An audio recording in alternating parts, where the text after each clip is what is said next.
শুধুমাত্র একটি ঘোষণা, একটি হুঁশিয়ারি, আর তাতেই কেঁপে উঠছে পুরো অঞ্চল।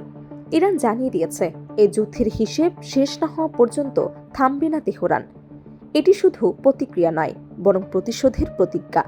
এমন এক প্রতিজ্ঞা যার ভেতরে লুকিয়ে আছে ক্ষোভ, কৌশল এবং দীর্ঘমেয়াদী লড়াইয়ের প্রস্তুতি।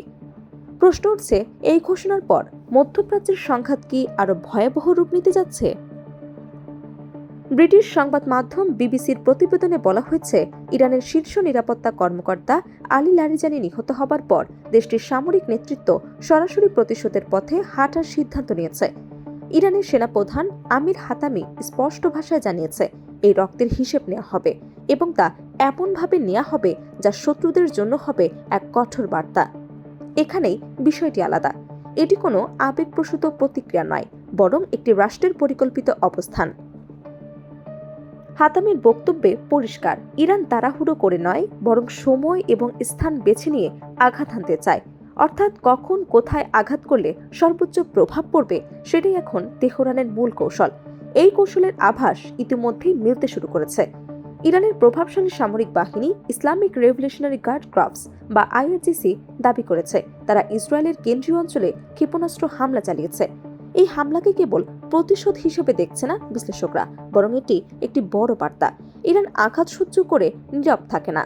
অন্যদিকে ইসরায়েল দাবি করছে তারা ইরানের নেতৃত্ব কাঠামোকে লক্ষ্যবস্তু করছে, কিন্তু বাস্তবতা বলছে একের পর এক শীর্ষ ব্যক্তিত্বকে হারায় ইরান ভেঙে পড়েনি, বরং প্রতিটি আঘাত যেন তাদের আরও ঐক্যবদ্ধ করছে। ইতিহাস বলছে বাহ্যিক চাপ প্রায়শই ইরানের ভেতরের প্রতিরোধ শক্তিকে আরও দৃঢ় করে তোলে।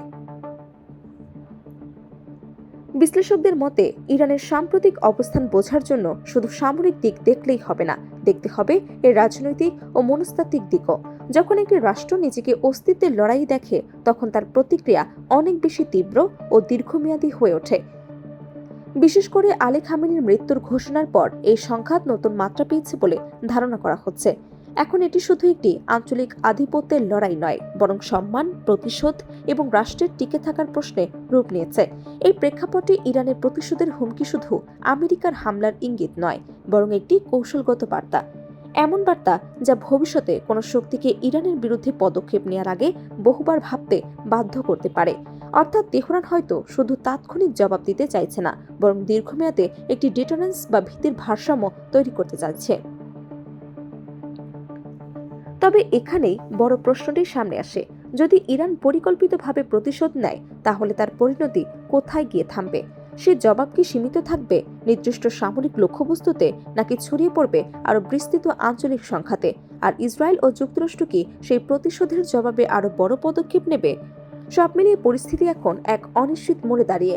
ইরান যখন বলে প্রতিশোধ নেওয়া হবে, তখন ইতিহাস বলে সে প্রতিশোধ একদিন বাস্তব হয়। এখন শুধু সময়ের অপেক্ষা, কখন, কোথায় এবং কিভাবে আসবে সেই বড় আঘাত। আর সেই আঘাত কি মধ্যপ্রাচ্যকে ঠেলে দেবে আরো বড় এক যুদ্ধের দিকে? বিশ্ব এখন তাকিয়ে আছে সেই উত্তরের দিকেই। Desk report, Dhaka.